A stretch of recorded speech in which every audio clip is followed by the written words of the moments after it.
Siapa percaya bahwa setiap kata dari Tuhan itu sanggup mengubahkan? Kalau Tuhan mengucapkan satu kata aja, nggak usah satu kalimat, segala sesuatu akan menjadi beda. Karena itu saya berikan judul pada hari ini, firman yang saya bagikan, kata-kata penghibur untuk orang susah.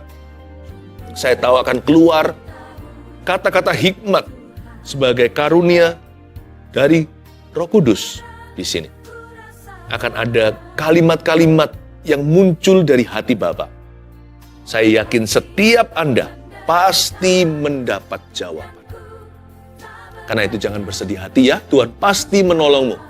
Itu kalimat ke-1 dulu, terima di dalam hati. Tuhan pasti menolong Anda. Tuhan akan menolongmu. Jangan sedih, jangan susah. Di sini saat ini Tuhan memberi hidangan. Hidangan di hadapan lawan. Urapannya melimpah, mengalir seperti dari kepala, seperti dari sebuah cawan yang melimpah ruah. Akan ada urapan, dan urapan itu ada dalam kata-kata firman. Kita buka sama-sama di Yesaya pasal 51, ayat 1-5 bunyinya begini, kata-kata penghibur untuk Sion, firman Tuhan. Dengarkanlah aku, hai kamu yang mengejar apa yang benar. Hai kamu yang mencari Tuhan, pandanglah gunung batu yang daripadanya kamu terpahat, dan kepada lobang penggalian batu yang daripadanya kamu tergali.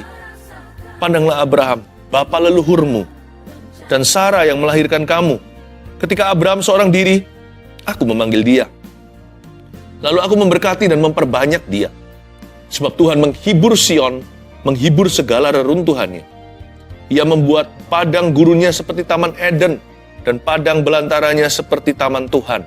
Di situ terdapat kegirangan dan sukacita, nyanyian syukur dan lagu yang nyaring.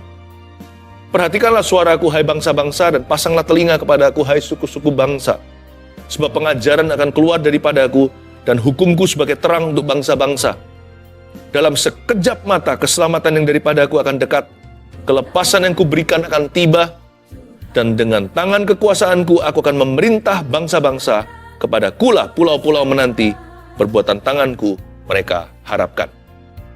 Ada kata-kata hikmat dari Roh Kudus untuk kita semua, setiap orang memperoleh jawaban. Kata-kata penghibur untuk orang susah, jikalau Anda sedih hati hari ini, Anda berada di saat teduh bersama yang tepat waktu. Ayat 1, dengarkanlah aku, hai kamu yang mengejar apa yang benar. Perhatikan alamatnya, Tuhan berbicara kepada orang yang mengejar apa yang benar.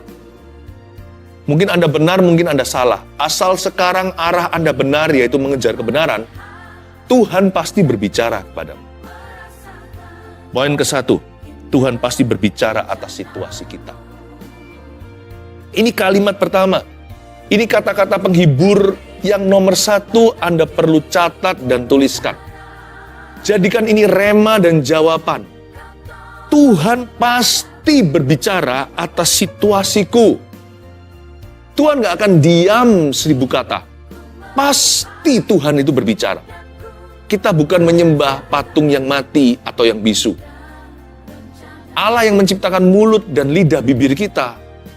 Tuhan sendiri adalah Allah yang berbicara. Tuhan pasti menerangi dan Tuhan pasti menerangkan. Hanya jangan bersandar pada pengertianmu sendiri dan cepat-cepat menuduh Tuhan tidak peduli. Tuhan pasti berbicara atas situasi kita, ada hikmat di dalamnya. Hanya jangan tentukan bagaimana cara Tuhan berbicara. Yang pasti selalu sesuai dengan firman Allah. Tapi caranya itu atau metodenya jangan ditentukan dulu. Kalau kita dalam masalah seringkali, kerap kali kita menuduh Tuhan kok diam saja. Nah pertanyaannya, yang disebut Tuhan ngomong itu seperti apa? Apakah kita perlu mendengar suara audible? Hai Philip Mantova, apakah kita siap? Bahkan kalau kita mendengar suara audible pun, bisa jadi nanti bukan mendengarkan suara Tuhan, kita bisa berdebat dengan Tuhan. Mumpung nih, Tuhan buka jalur komunikasi, bisa kedengaran di telinga jasmani. Pasti ujungnya debat sama Tuhan. Kenapa? Kenapa? Ternyata kalau Tuhan bicara dengan suara yang kedengaran di telinga kita pun bukan menjadi jaminan bahwa kita akan mendengarkan. Paling kita hanya mendengar suaranya, kita tidak akan mendengarkan apa yang dia hendak katakan. Karena kita pasti membantah. Kalau niatnya nggak percaya dari awal, ujungnya pasti adalah bantahan. Iya kan? Jangan tentukan metode caranya Tuhan berbicara seperti apa. Yang disebut Tuhan diam itu mungkin kalau hati kita itu mau tenang, kita akan bisa menangkap isi hatinya, meskipun kita nggak mendengar suara audible apa-apa. Meskipun ada audionya, Tuhan bisa bicara lewat the spirit of understanding, atau roh pengertian. Bisa jadi juga Tuhan bicara lewat keadaan, lewat teman kita, yang pasti tidak akan melanggar firman Tuhan. Dan Tuhan pasti bicara lewat firman. Lewat tulisan-tulisan di Alkitab, lewat pengajaran seperti ini. Karena Tuhan sendiri yang berkata, pengajaran akan keluar daripadaku dan hukumku sebagai terang untuk bangsa-bangsa, di salah satu ayat yang kita baca tadi. Atau Tuhan juga bisa bicara lewat peneguhan-peneguhan yang terjadi. Lalu tiba-tiba burung gagak pun atau keledai Bileam itu bisa angkat suara, misalnya orang-orang yang kita nggak duga, padahal dia bukan anak Tuhan. Bisa memberi kita hikmat-hikmat yang kita tidak prediksi. Sebab segala pengetahuan yang baik itu milik Tuhan. Setiap pengetahuan, setiap hikmat itu dari Tuhan datangnya. Mau dari ilmu pengetahuan lah, mau dari siapapun juga, emas, perak, permata, dari mulut babi pun tetap berharga. Jangan lihat salurannya, lihat sumbernya. Kalau itu pengetahuan yang baik, kalau itu adalah hikmat, kalau itu adalah kebijaksanaan, itu semua dari Tuhan. Mungkinkah Tuhan sedang berbicara atas situasimu? Tapi kita terburu-buru menentukan dulu, Tuhan harus bicara cara begini, nggak boleh cara begitu. Terbukalah, karena kita tidak bisa mengontrol Allah. Kita tidak bisa memerintahkan Tuhan. Tuhan itu maha kuasa, berarti dia berdaulat di atas kita. Tuhan tidak pernah berbicara dengan cara yang sama. Tuhan punya 1001 cara. Tapi semua cara Tuhan pasti benar dan sehat. Dan sekali lagi, tidak akan keluar dari framework, tidak akan keluar dari firman-Nya sendiri. Tidak akan melanggar firman yang tertulis di Alkitab. Terbukalah hatimu. Tuhan pasti berbicara atas situasi kita. Dengarkanlah aku. Mana mungkin Allah suruh menyuruh umatnya untuk mendengarkan kalau dia bisu.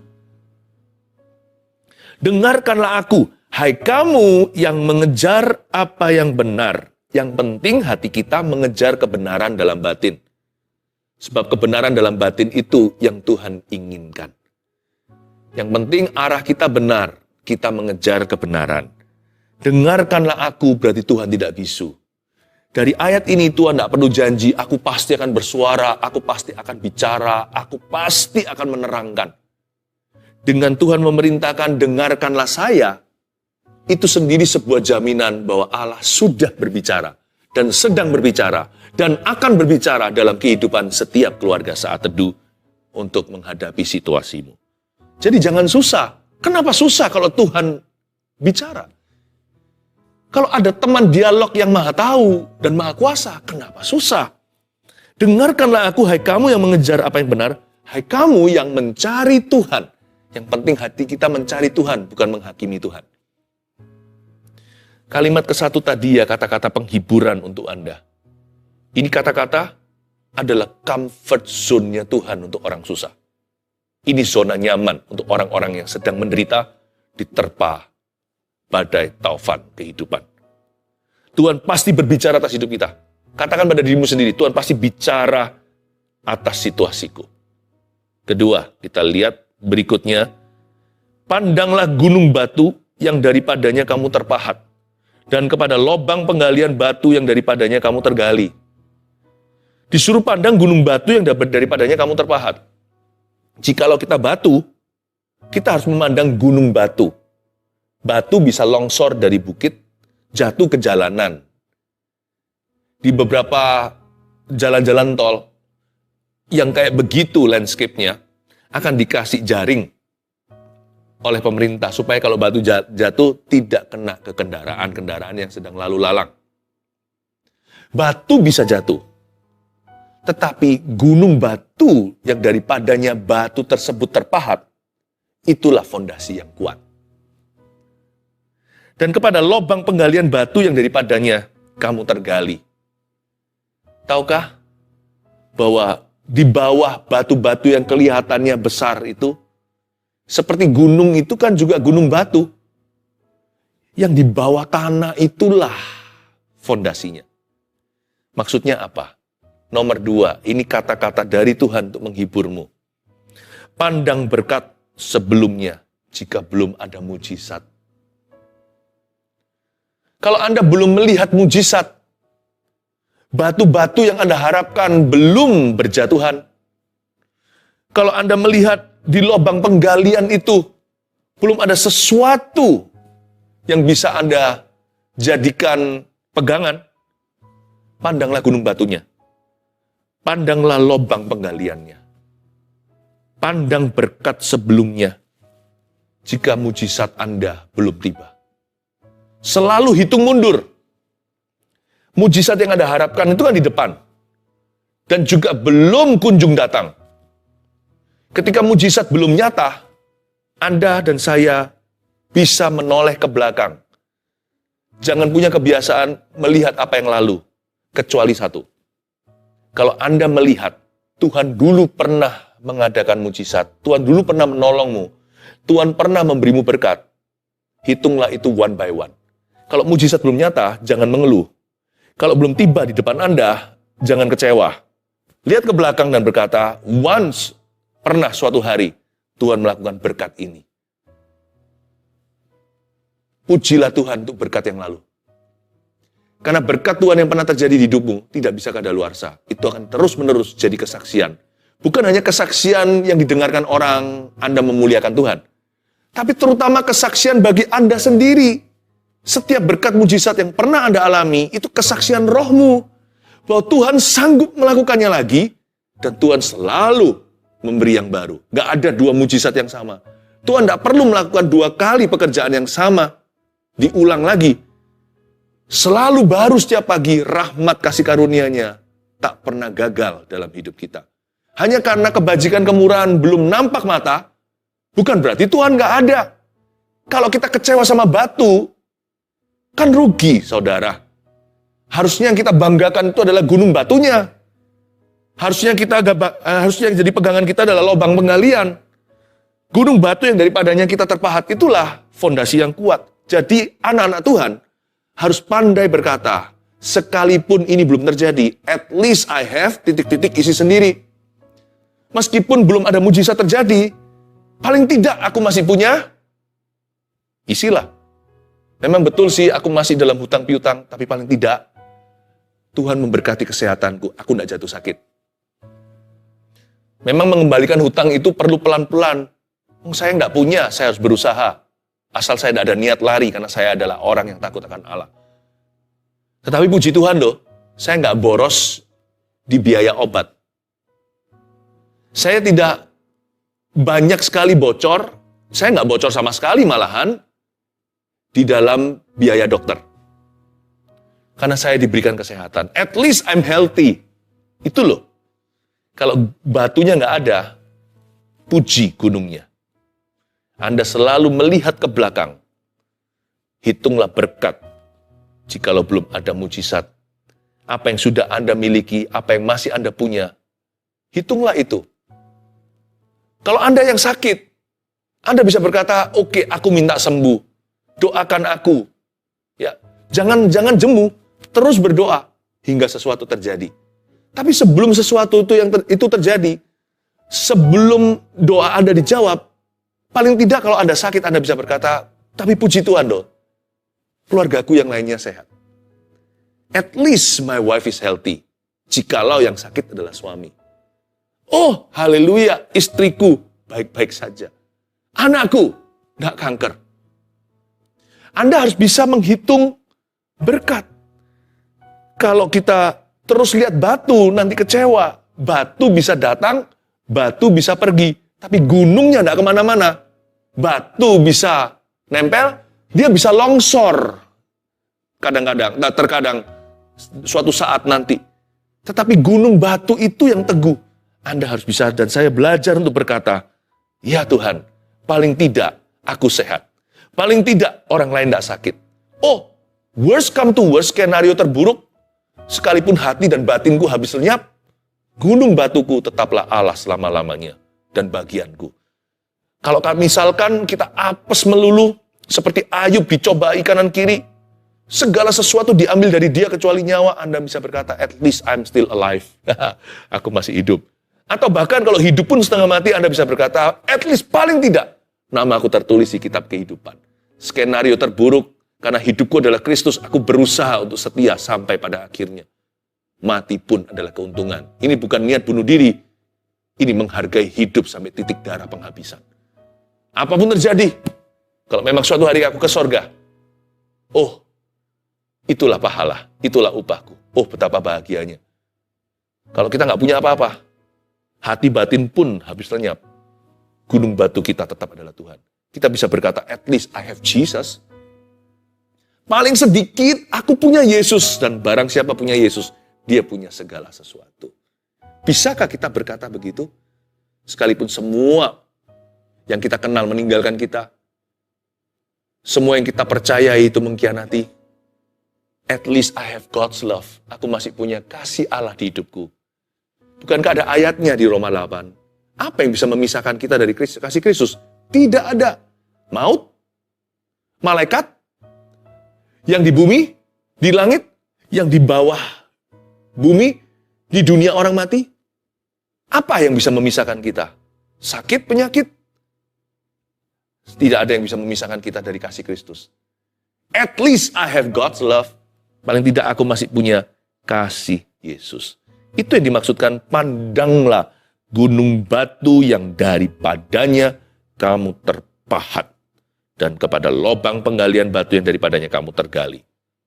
Ini adalah kata-kata penghiburan untuk orang-orang yang sedang susah hati. Yang ketiga, kita baca ayat berikutnya. Pandanglah Abraham, bapa leluhurmu, dan Sarah yang melahirkan kamu.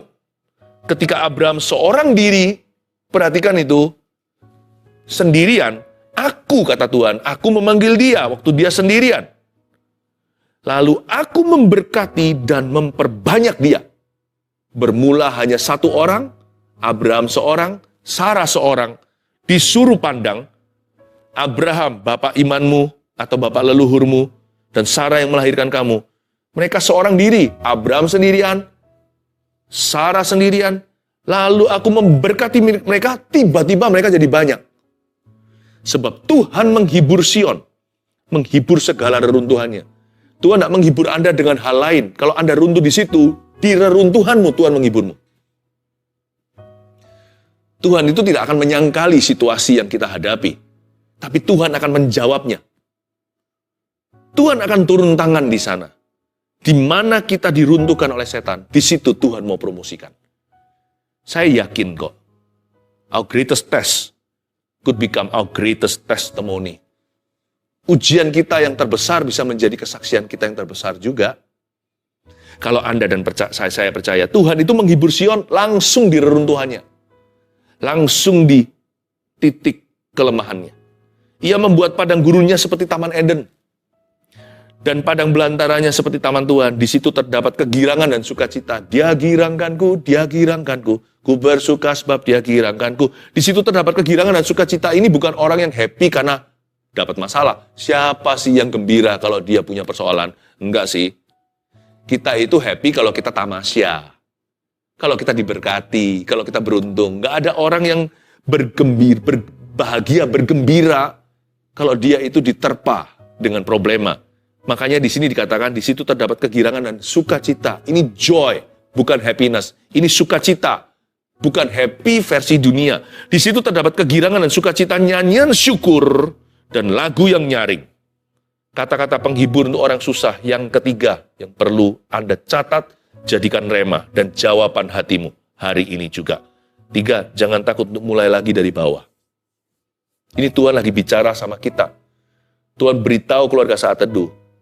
Jaga-jaga ada orang-orang yang mengalami sebuah keruntuhan. Mungkin ekonomimu runtuh. Mungkin kesehatan, mungkin hubungan. Apapun yang runtuh, serahkan ke Yesus Kristus. Anda mungkin tidak lihat sekarang secara instan. Tapi percayalah janji Tuhan. Tuhan kalau menghibur kita itu, Tuhan suntiknya itu di tempat yang pas. Pernah nggak ketika Anda mau ambil darah yang ngambil kurang kurang mahir, coblos sana, coblos sini, nggak ketemu uratnya, lalu akhirnya bengkak-bengkak, ada tanda-tanda suntikan. Tuhan itu nggak gitu. Tuhan itu kalau menyembuhkan dan memulihkan itu selalu pas di titiknya. Tuhan menghibur Sion, menghibur segala reruntuhannya. Dan Tuhan membuat Sion kembali girang dan sukacita dengan nyanyian syukur dan lagu yang nyaring. Jangan takut untuk mulai lagi dari bawah ya. Ini Roh Kudus lagi berkata-kata. Jangan takut kalau mulai lagi. Dari bawah ayo silahkan. Asal kita bersama dengan Tuhan, lebih tidak terasa.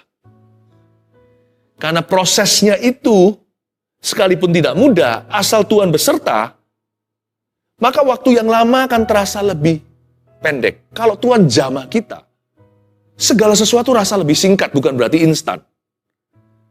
Kalau tiap hari kita masuk hadirat Allah, susah hati iya, tapi kalau kita masuk hadirat Allah selalu dapat jawaban. Masalah kita belum pergi, kondisi keadaan kita belum berubah, tapi hati kita diubahkan. Tiap kali kita lagi lemes iman, nggak kuat lagi rasanya nggak bisa move on dari sini, Anda buka Alkitab, dikuatkan dan diteguhkan. Rema-rema berbicara, bukan hanya remah-remah roti saja, tapi dapat sungguh-sungguh pabrik rotinya. Sumber firman itu seperti masuk dalam hatimu. Mulai dari bawah pun lebih tidak terasa kalau Allah beserta. Dan jangan lupa loh, Tuhan kita juga sumber akselerasi. Dia bisa membuat proses yang lama dipercepat. Tuhan juga bisa membuat sesuatu harusnya lekas dan cepat saja bisa tercapai, jadi lambat. Bangsa Israel contohnya. Karena mereka itu kan bandel, mereka nggak nurut mencobai Tuhan, maka Tuhan berkata, ya sudah, sesuai dengan pengakuan imanmu yang salah. Maka 40 tahun mereka berputar-putar di padang gurun. Harusnya mereka masuk Kanaan itu 4 minggu aja nyampe. 40 tahun tidak juga tiba, malah semua mati di padang belantara. Tuhan itu bisa membuat yang cepat jadi lambat. Makanya orang yang berliku-liku sama Tuhan, Tuhan nanti liku-liku sama dia. Makanya kalau diproses sama Roh Kudus, cepat lulus. Jangan her-her melulu, jangan diulang-ulang di titik itu. Tapi Tuhan juga bisa membuat sesuatu yang sifatnya lambat. Aku bangun ini selama 20 tahun, begini aja menguap. Tuhan juga bisa mengembalikannya dalam 2 bulan. Jangan cobai Tuhan dan jangan ragukan. Jangan tantang dia, tapi juga jangan sampai kita nggak beriman. Jangan takut untuk mulai lagi dari bawah. Pandanglah Abraham. Abraham itu loh dari 0. Dia dari 1 orang, udah mati kutu lagi. Udah nggak bisa punya keturunan. Sarah apalagi udah tua. Udah lewat jauh menopausnya. Tapi ketika mereka seorang diri, seperti Tuhan memberi kita sebuah jaminan garansi. Coba lihat dong Abraham dan Sarah itu. Bapak leluhur imanmu. Ibu bangsa-bangsa. Coba lihat mereka. Mereka seorang diri, karena aku memanggil dia dan memberkati. Lihat, tiba-tiba jadi banyak. Keturunannya seperti bintang di atas langit. Seperti pasir di tepi pantai. Siapa bisa menghitungnya? Dan Tuhan yang sama akan menghibur Sion di reruntuhannya. Tuhan yang sama akan mengembalikan nyanyian di mulutnya. Ini kan proses. Tapi Tuhan seperti memberikan sebuah kepastian. Kalau Tuhan campur tangan, 1 orang bisa jadi mayoritas. Kalau Tuhan tidak beserta, mau situ asiknya rame-rame, semua runtuh berbarengan seperti Menara Babel yang Tuhan tidak backup atau yang Tuhan tidak sertai. Jangan takut kalau Anda harus mulai aku lagi susah ini, gimana aku mulai lagi? Aku sudah dimiskinkan sama setan. Sudah dirampas total. Ini loh, destruction atau kehancurannya itu totalitas. Ini nggak tanggung-tanggung udah. Nasi udah jadi bubur. Udah hancur. Jangan bilang begitu. Ini kata-kata penghibur untuk orang yang susah dan putus asa. Kalau memang terpaksa harus mulai dari bawah, mulai dengan Tuhan. Abraham pun sendirian. Sarah pun demikian. Coba lihat hasil akhirnya. Mulutnya penuh nyanyian. Sarah tertawa, anaknya pun dikasih nama Ishak. Kalau perlu lakon menang belakang, asal lakon jalan sama Tuhan. Ini indahnya. Ada kata-kata rema dari ayat 2 yang kita baca tadi. Jangan takut ya untuk mulai lagi dari bawah. Semoga ini akan resonate atau berbicara ke seseorang. Ya. Ayat yang berikutnya, ayat 4. Perhatikanlah suaraku, hai bangsa-bangsa, dan pasanglah telinga kepadaku, hai suku-suku bangsa. Sebab pengajaran akan keluar daripadaku, dan hukumku sebagai terang untuk bangsa-bangsa. Dalam sekejap mata, keselamatan yang daripadaku akan dekat. Kelepasan yang kuberikan akan tiba. Dan dengan tangan kekuasaanku aku akan memerintah bangsa-bangsa. Kepada kula pulau-pulau menanti, perbuatan tanganku mereka harapkan. Saya ulang ayat 5. Dalam sekejap mata, keselamatan yang daripadaku akan dekat. Tuhan sedang berbicara kepada kita. Ada kata-kata hikmat, ada kata-kata penghibur untuk orang susah. Yang terakhir, poin keempat, mujizat yang dinanti akan terjadi dalam sekejap mata. Saya dengar kalimat ini untuk Anda. Makanya 4 poin sederhana, 1, 2, 3, 4 tadi. Semuanya ini adalah kalimat yang saya dengarkan dalam roh saya, lalu saya utarakan dan tuliskan agar Anda catat. Setiap kata-kata dari 4 poin ini, masing-masing kalimat, adalah rema dari Tuhan, serta jawaban. Inilah titik iman. Yang terakhir tadi, mujizat yang dinanti akan terjadi dalam sekejap mata, sesuai firman ayat 5. Dalam sekejap mata, keselamatan yang daripadaku akan dekat. Yang lama itu penantiannya, bukan mujizatnya. Kita jangan begini ya. Tuhan, apakah Tuhan itu peduli? Tuhan, kok Tuhan diam saja? Mana mujizatnya? Jangan begitu. Karena mujizat Tuhan itu tidak perlu titik cerah. Buat apa kita itu perlu titik terang kalau kita jalan bersama dengan Sang Terang Dunia? Banyak anak Tuhan itu saking ragunya sama Tuhan itu minta melulu tanda. Buat apa tanda kalau tiang api, tiang awan sudah ada di sebelah kita? Boleh minta tanda, tapi tanda tidak bisa menggantikan iman. Sehingga banyak orang itu berkata gini loh, aku mendoakan untuk seorang anggota keluargaku yang belum kenal Tuhan. Kok nggak ada tanda-tandanya sama sekali ya dia mau berubah ya? Aku doakan suamiku, kok sama sekali nggak ada tanda-tanda gitu bahwa dia menjadi lebih baik? Aku sakit ingin sembuh, kok nggak ada tanda-tanda kondisiku membaik, malah semakin terpuruk. Kalau Tuhan bekerja, nggak perlu tanda-tanda. Tidak perlu ada titik terang. Nggak perlu. Sebab mujizatnya nanti waktu terjadi dalam sekejap mata. Yang lama itu penantiannya untuk menggenapi ayat semua indah pada waktunya. Jadi Tuhan itu nggak bisa abu-abu, hitam atau putih. Kalau memang bukan waktunya Tuhan atau waktu ilahi, ya nggak terjadi. Tapi kita terus beriman supaya nanti ketika waktu ilahi kairos itu tiba, jangan sampai Anda dalam kondisi tidak layak menerima karena kecewa. Yang lama itu bukan mujizatnya, seolah-olah mujizat itu dimasak atau dikelola. Enggak, mujizat itu perbuatan Allah tanpa teori. Semudah membalikkan telapak tangan begini. Tapi kalau memang belum waktunya, ya belum waktunya. Kita hanya bisa berharap dan percaya. Tapi kalau waktunya sudah tiba, ya terjadi. Mau dihalangi 1001 cara, akan kejadian. Coba lihat di kitab Keluaran. Tuhan bawa mereka keluar mereka lewat Laut Merah. Siapa bisa halangi Firaun yang keras hati? Nggak bisa.